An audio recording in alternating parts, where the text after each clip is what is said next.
Hi, so today we're going to be running through a closed won lookalike example, and the service that we're going to be pretending to offer here is we're a GTM consultant or GTM agency selling into B2B tech companies with a sales team who want to automate the admin work so reps can dial more, converse more, and book more, right? Okay, let's say that we have recently closed a legal tech company. And one of the legal techs I know is Surmise, so let's use them as an example. Let's say that once we started working with them, we've saved each rep 6 hours per week in admin, we've increased the number of dials by 22%, we've increased call time by 34%, and we've increased meeting books by 29%. I've pulled those numbers completely out of thin air. We haven't worked with Surmise in this example, but it's just an example to show you. Okay, so we've got some social proof there. We've got permission from them contractually, verbally, that we're happy to use their name in sales and marketing materials. Cool. Okay, so what next? Well, let's start by talking about the power of lookalikes. Why are they so good? And the reason is when someone in a company hears a competitor's name, their ears prick up. You can think about it, the company you work for, you might have 2 or 3 big competitors. As soon as you hear their name, you're like, whoa, who said that and why did they say it? Okay, and so what it does is when people hear a competitor's name or see it written down in an email, they go from system 1 thinking, automatic, to system 2, okay? They're listening. They're alert. You've completely pattern interrupted them. Okay, and that's the power of a lookalike. There's more power to lookalikes as well, like when you actually then quote social proof and things like that, and you help them with a similar challenge, a similar problem, they can relate a lot more as well. So there's a load of other benefits as well. But the point is going after closed won lookalikes is such a big play in GTM because it works. So how do we find closed won lookalikes? Well, so in Prospeo, they've recently launched v2.1, and there's a whole bunch of new features that have been added, and we'll walk through some of those. As you can see on the left-hand side, we've got people, we can search for people, companies, we can search for accounts, lists, we can export, we can push to sequences, push to clay, things like that. Signals is coming soon. We can upload CSVs for enrichment, CRM enrichment, and we've got APIs. We can plug into tools like Freckle and Clay to find data and things like that. Given that when you're targeting bigger companies, mid-market enterprise, everything is really account-based, okay? You find personas once you find the right accounts to go after. So everything is really in this companies tab. And so let's have a look at some of the features here. So AI lookalikes. Well, first thing we can do is actually search for Surmise this way. And you can see we've got a whole bunch of lookalikes here. An alternative is we could say contract life cycle management tools for legal.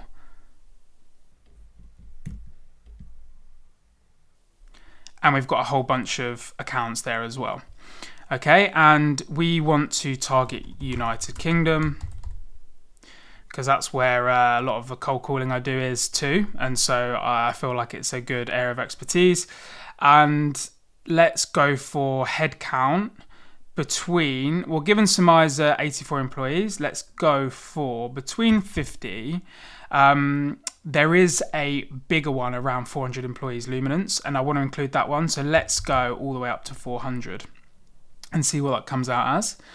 And as you can see, we've got 12 accounts that are similar to Surmise in the United Kingdom, between 50 to 400 employees.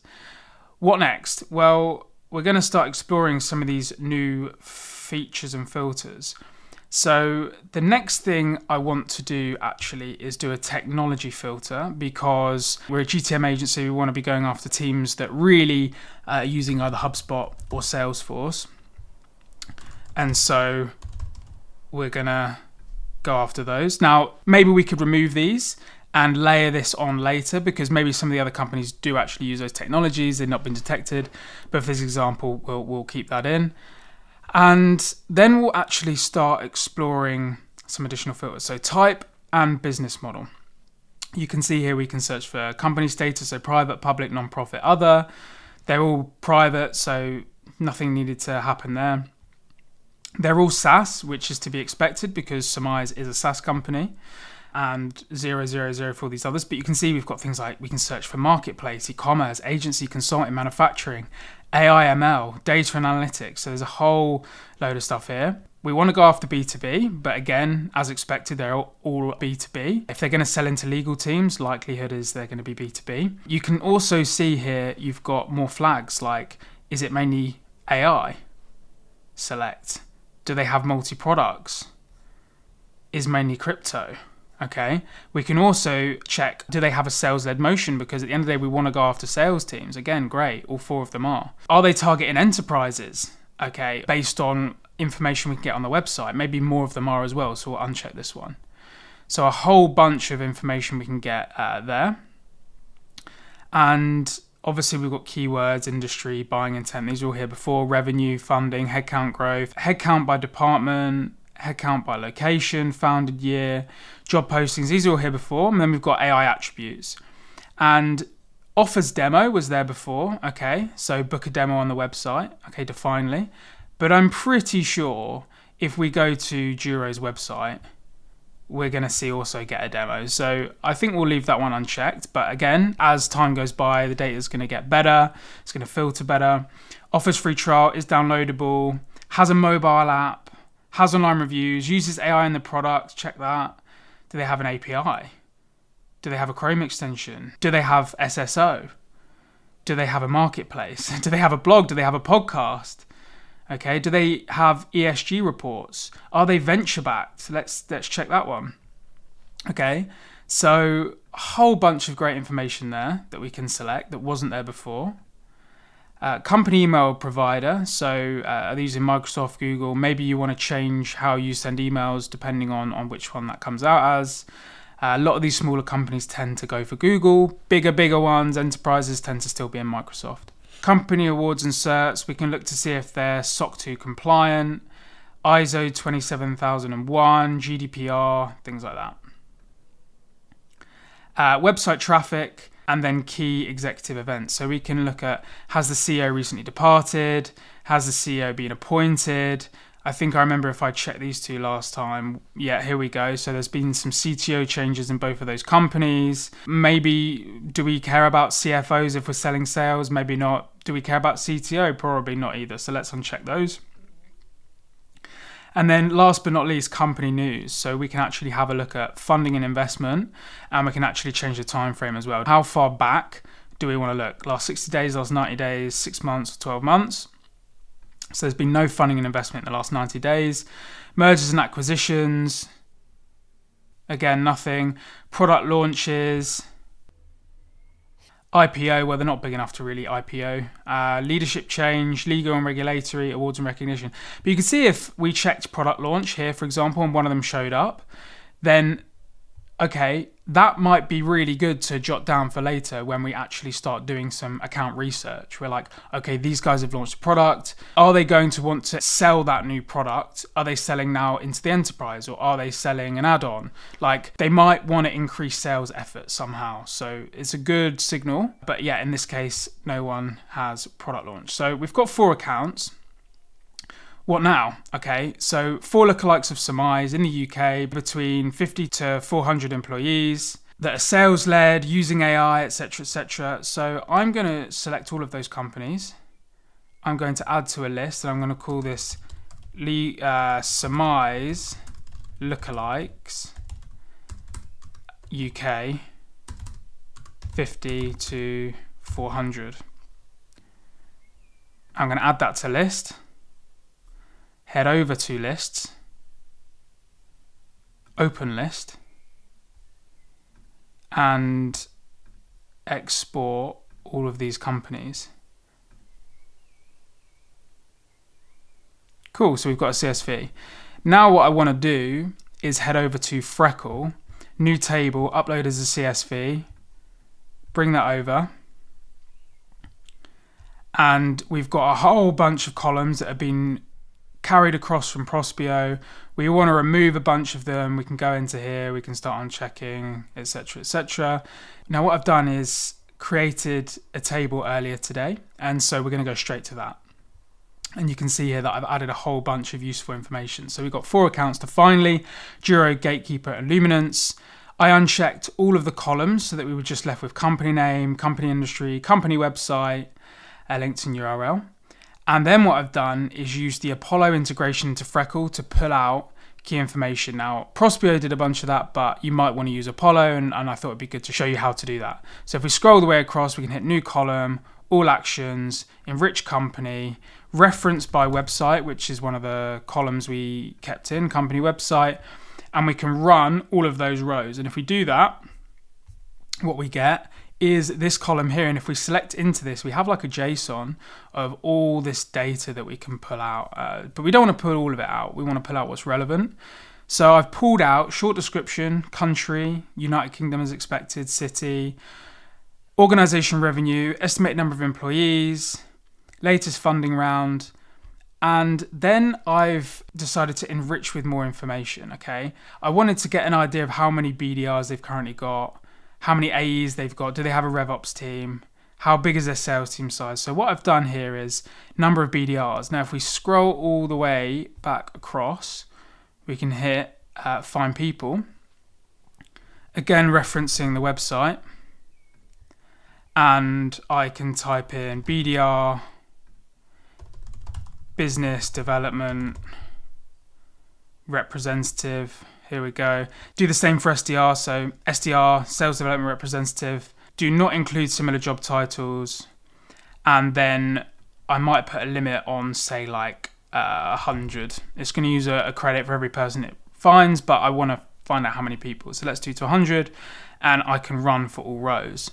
And as you can see, back over here, we've got 6 people found indefinitely, 2 for the next one, 6 for this one, and 20 for luminance, I believe. Yeah, luminance. And then we've done exactly the same, but searching for AEs or account executives, same role, but just different people have it different in their titles. So 82 people. And then we've done the same, but for RevOps team. So searching for GTM engineer, GTM ops, RevOps, revenue operations, things like that in their title. And we've only found one person within definedly. The others couldn't find anyone. Maybe they do have one. And that's where you can be blurry with your messaging. You know, you don't want to shoot yourself in the foot. You can just say, oh, you know, I couldn't find a RevOps team. I was wondering how you're currently managing this. They can then correct you and say, oh, no, we actually do have a RevOps team. They can go, oh, okay, and then you can ask questions about that. What you don't want to do is say, I notice you don't have one. Like, you don't want to be too confident and then completely get it wrong. So you can be kind of blurry with these things. I couldn't find one. That's true, right? And then the final one is sales team size. So these don't quite add up. We've got like, what's that, 15, 16. We might have a couple of sales directors. We've got 7, might have a sales director. We've got 17, might have a few sales directors in here. But in this example, 82 plus 20 is, what is that, 102? So this is pulled from the Apollo column, but it doesn't really matter that it doesn't line up exactly. We know with a pretty good confidence it's around 100 people, give or take 10 or so, and give or take 2 or 3 for these smaller numbers. So that's great. We have an idea of the sales team size and the distribution. Then we can actually look at who owns that company. Is it a parent company? Are they venture-backed? Are they PE-backed? Are they privately owned? So this is where you can create a Freckle prompt. So new column, all actions, Freckle research agent, create prompt manually, and then you can start choosing your models. I tend to go with GPT-5, to be honest, within Freckle, even though Claude is my go-to. And then basically plug in your prompt. Do you need to scrape the web? Define your outputs, and then save all rows. Okay, and so if I show you what that prompt looks like, you can see I'm using ChatGPT 5. It's 5 credits per result. So what's that? It's only 20 credits. I've got like 5K in here. It's all good. And then here we go. I've put in the company name, put in the website, given it all the options to choose from: privately owned, VC-backed, PE. And then I've got outputs like return the category, return the owner, return their website. Give me a justification for why you've chosen it and a confidence level as well. And then I might also check that myself, but here it's put as high. So VC-backed, it's given some of the owners, VC-backed, PE-backed, VC-backed. Now, sometimes it does get it wrong. That's not down to Freckle, that's down to how you prompt. I didn't want to spend my whole weekend prompting. I wanted to make a video. And I actually do use this within my BDR workflow at Vertice, so I'm pretty happy with this prompt. When I do my manual quality checks, I'm usually correcting 20%, but 80% are pretty good. So if you're, say, doing 20 accounts at a time, only having to change 20% is pretty good, and doesn't take long to QA it. So we've got ownership category, who the owner is, owner website, and we could add some more stuff here in terms of tiering, etc. But we don't actually have a tiering system. We're just using an example of lookalikes of some eyes. So we don't really need to do that in this case. So then I'm going to hit download table as CSV. And the next thing I want to do is generate messaging angles based on AI. So I like using Perplexity for deep research. I think it's the best one out there, unless you go to a tool like BirdDog for signal specific stuff. And so I said, I want you to search the web and the spreadsheet looking for signals. So have they recently raised funding? Has there been a recent sales leadership change in the last 60 days? Again, it's important to define times because you don't really want one that's been a year ago, No dedicated RevOps team. There's good angle to reach out with. Are they actively hiring for SDRs, BDRs, and AEs? And then signals about wanting to focus on data quality, GTM engineering, and RevOps, because you know that they might have a problem around how efficient their reps are. And then I've just said, look, I want you to have high confidence. I want you to pull out those signals and then turn them into messaging angles.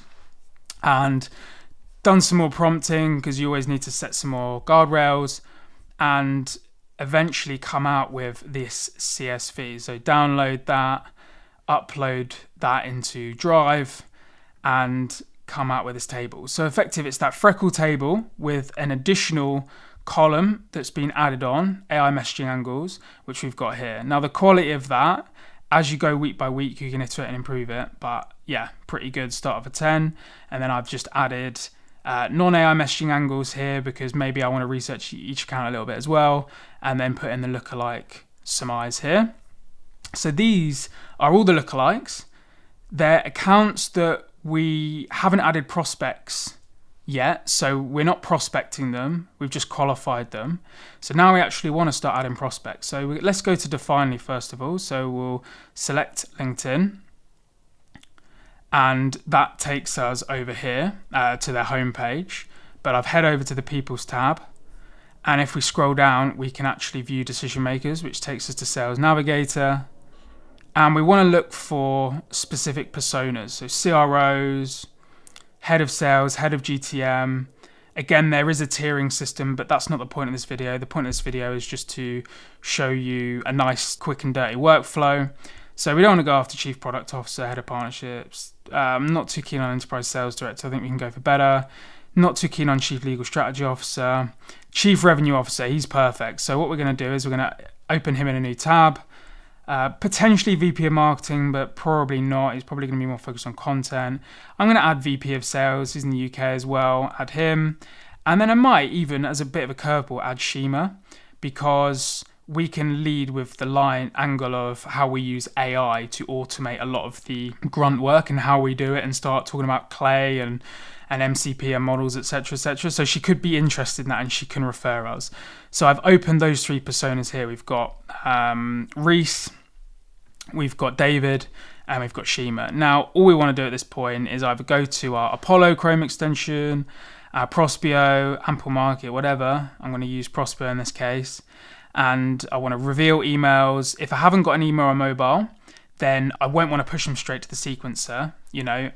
Outreach is the sequencer I use. We could push them there, then find the data in another tool, and then add that data to Outreach, or add it to HubSpot and sync Outreach and HubSpot. That's one way to do it. Another way is you could just push to Clay, which is just like Freckle, right? And you could say, I want you to run an enrichment. Once you've gone through a waterfall for email and mobile, then I want you to add to Outreach, which is basically a sequencing tool. Okay. You could use a tool like Lemlist as well, instantly for emails, SalesForge. Yeah. So let's just say that we wanted to add them straight into Outreach. Cool. Select. Done. We can add them in. Okay. So they're now in the sequence which you've set up, which might be like a call task day 1, call task day 2, email day 3, etc. But what messaging do we want to use to reach out to these three people? Well, let's use Reese. as an example, and I just made this super quickly. So let's just remember what we're actually offering. So we're a GTM agency selling to B2B tech companies with a sales team who want to automate the admin work so reps can dial more, converse more, and book more. And we're going after closed one lookalike, in this case, surmise. So on a cold call, I might say, "Hi, is that Reese?" "Yes, it is." "Hi, Reese, it's Joe. I'm calling from a company called Demand House, let's say. Appreciate I'm calling you out the blue. Getting in touch because we work with other legal techs like Surmise, where before working with us, each rep was losing around six hours per week to admin tasks. Things like finding accounts, researching accounts, and enriching missing contact data. And all of that time wasn't being spent dialing, emailing, or sending LinkedIn DMs. I'm just curious if this is something you've seen at all, or is it a different story at Definely?" And then if he has felt a similar problem, if he feels like rep performance isn't fantastic, or they're spending a lot of time researching accounts, finding accounts, they're losing time there, then he will most likely entertain and hear what you have to say. If it's completely not relevant, then he might be like, "No, it's not a problem. We have a RevOps team, a GTM engineering team." Fair enough. Try and stay on a call, try and get more out of him. Again, this isn't to give you the whole cold call script. It's just to kind of give you a bit of an opener.